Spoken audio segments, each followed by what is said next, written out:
Final Stop Brazil, Book 2, Life After Hell, Chapter 59, A Buyer for the Hotel, Step to Independence. As for the sale of the hotel, suddenly, out of nowhere, appeared a German prospective buyer. It all went bang on the case. The man seemed to be uncomplicated and reliable because he announced his arrival for the coming Monday. Now my boss appeared to be fully motivated to sell that hotel and almost overturned everything. First off, one of the best rooms was reserved for the man, for free of course. For Carlos and the rest of the hotel crew, an absolute cancellation of time off and free days came up, and there certainly was not even thinking about it for anyone because the hotel had to be souped up within a few days. Paintings and necessary repairs had to be done, etc.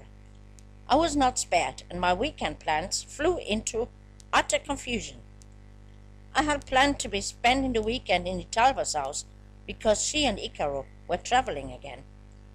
I could have worked the entire weekend, but now I had to go Sunday afternoon to Itapua and meet with Carlos.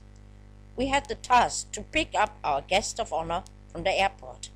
Well, if Carlos were then authorized to take me home afterwards, I had no problem with it. In the afternoon, Morais was finally online, writing that he had found an apartment for 500 reais. He thought it ideal for us, with internet and all the trimmings. I felt quite different at 500 reais and asked him to find something a little cheaper. For a while we discussed writing back and forth, but when I asked him whether he, if necessary, could pay the 500 reais by himself, because who knew when I would earn the first money, I received no answer. That was all I needed now, that he was getting cold feet. But this I couldn't actually believe, and felt quite certain that things would work out right. Of Julia, I got some real shit for my madness. Yes, it was crazy, but the only chance I had in this country to lead a decent life. I worked until 5 in the afternoon, but my boss held me back to go through every detail again about the reception of our honorary guest, and what I had to say, or better not to say, etc. As if this man really wanted to hear a lecturing from me after 12 hours of flight. I suggested leaving it all until Monday, but like always my boss didn't want to hear none of it. Immediately he decided now that I had to stay in the hotel. This time he wanted it, last time he didn't. So I packed my bag for 3 instead of 2 days away from home. In Itinga, I was looking for an internet cafe to get in touch with Morais. Unfortunately, he was not online, so I wrote him an email that I had to stay in Salvador until the 7th of the next month, because I received my salary cash and I had to wait for it. Thus, he had little more time to find something suitable for us, and not take the first he saw. I assured him that I would raise money, maybe even keep on working for my boss. I certainly didn't want him to be the only one paying rent.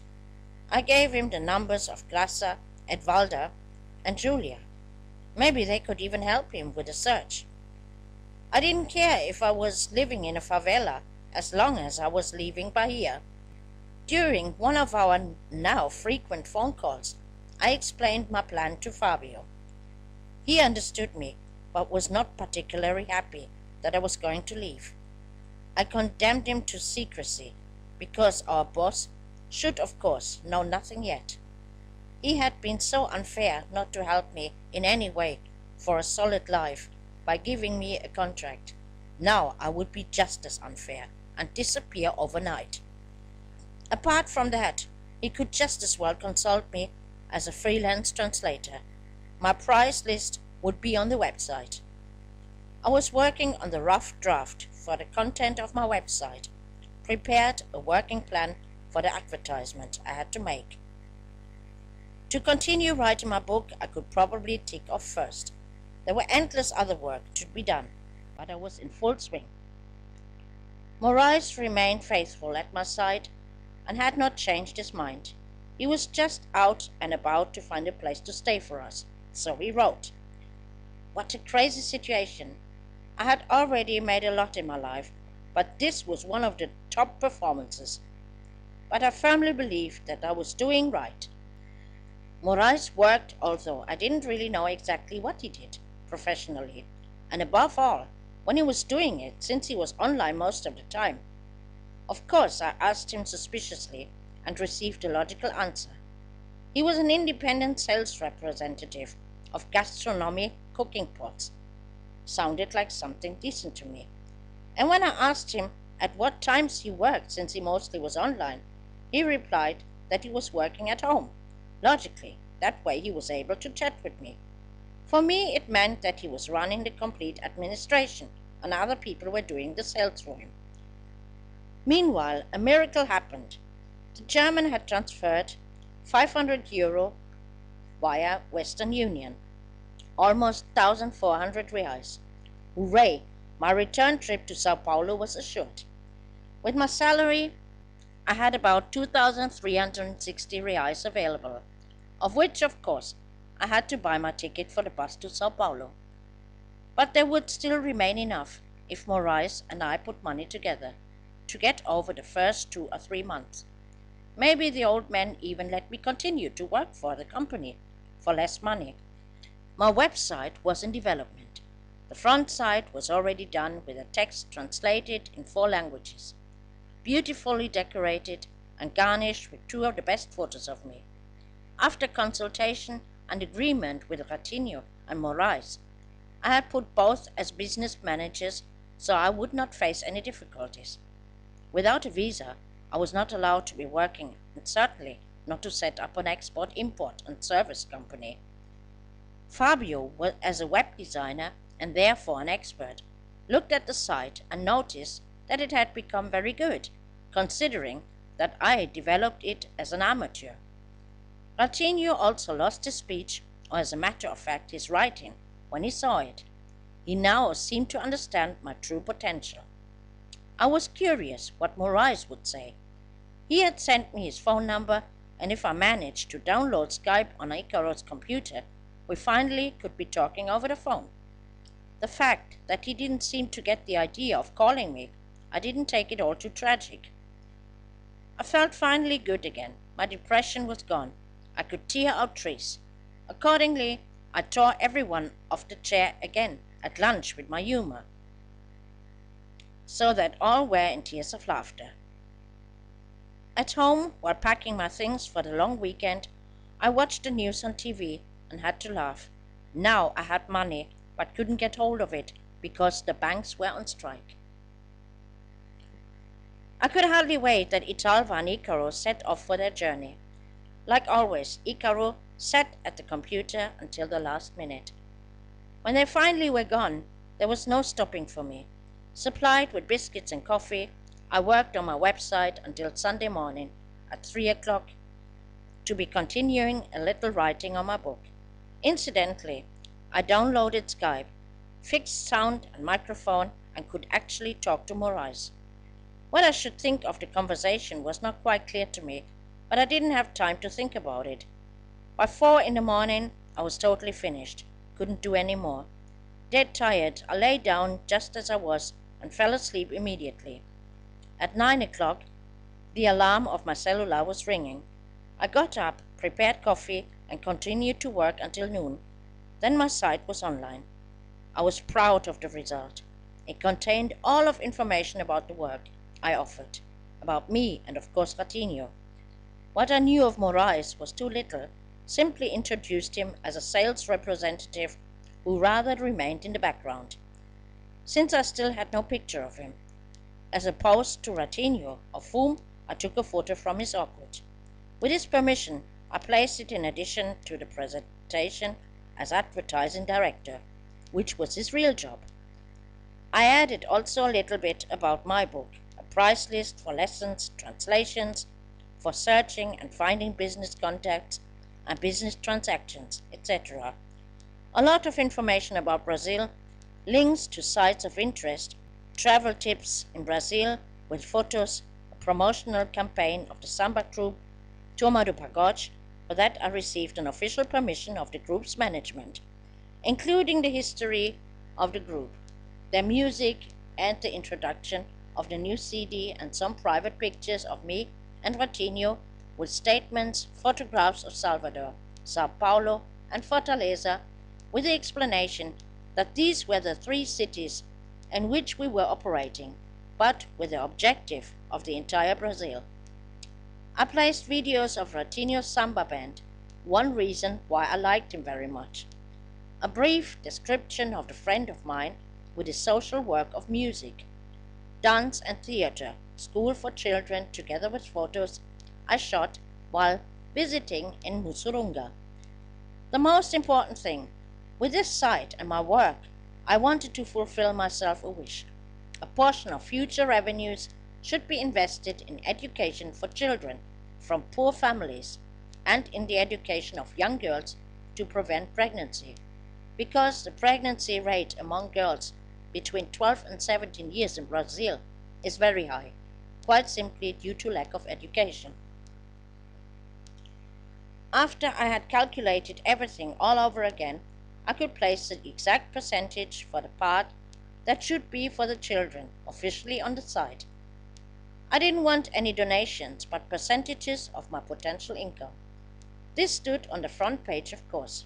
Everything about the children project in 4 languages, such as all the other texts, and it was clearly pointed out that customers who worked with us would at the same time help us with the children. With this, however, my work was not finished yet, because I began with the divulgation, which meant mass advertising for my site. This was a gigantic task. First, I started with the contacts I had yet, and those were already numerous. Further, I couldn't proceed because I was hungry, went in search of food to a barbecue restaurant. I was hardly back when the phone call reached me that Italva and Icaro were on the way home, and the computer would be needed. By 4 o'clock in the afternoon, both were at the door, but it fit me quite well because I had to prepare now to hasten to Itapuã. Shortly after 8 o'clock, Carlos met me to receive and pick up our German special guest at the airport. I realized only now how tired I was, but completely satisfied. In addition to all the hard work, I managed to call some of my contacts personally, thanks to Skype, and I talked with Michael since a long time again. He now lived in his own apartment, but I had to realize that we didn't have much to say to each other. There were some awkward pauses in which no one knew what to say, although he assured me that I was wrong with his assumption that he still loved me. But were these not just empty phrases? In all those past years, he hadn't shown once that he still loved me. Now I hoped that I wouldn't be waiting too long at the airport, and was glad I wasn't alone. Already looking forward to the comfortable hotel room and especially the excellent breakfast. But this, of course, should not be permitted for me. Both our bosses took their turns in calling every 10 minutes, either me or Carlos, and wanted to know whether our guests had already arrived. I stood with my shield in hand, felt a right jerk like that, especially when the nice man from the ground staff told me, "That's it, no one is coming out anymore." To tell this our bosses, I preferred to leave it up to Carlos. The man didn't arrive the next day either, and denied himself on the phone by pretending to be his own driver. What was a driver doing on his boss' computer receiving Skype calls? I repeatedly told my boss that once again we were dealing with an idiot, advised him not to run after this man. Of course, as always, I was only a woman and therefore not knowing anything. My boss even demanded that I translated the text into German he was going to send by email, in which he literally begged this man on his knees to buy the hotel. Finally, after 1 week, the man rejected to do so by an extraordinary stupid excuse. A broker had threatened him that something would happen to him if he should buy another hotel as the one recommended by the broker. The story was so stupid that it was already good again. Everything inside me resisted to translate another email and send it to this man, in which my boss assured him he would give him every possible protection and pass the matter to the police. But I was still bound to instructions and did as I was told, with the result that we never heard from the man again. My German client, or business partner, was not thrilled at all about my site, or better say, about its content, and commented it quite silly in an email. Why suddenly two business partners? I don't know any more how to proceed now. I am very disappointed with you, because I thought you were working for me. What did this man want? Did he really believe that I was working exclusively for him, and better still for free? So the reference to my price list had arrived at him.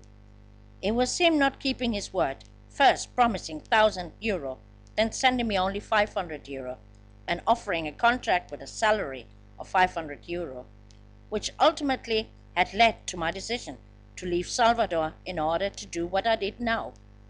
He proved me that I certainly could not trust him. Once I was in Säo Paulo, I would put my cards on the table. Should he see where he was getting his coconut shells from?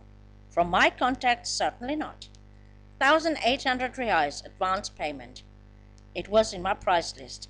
And 5% share on business transactions. Nothing else. Sink or swim.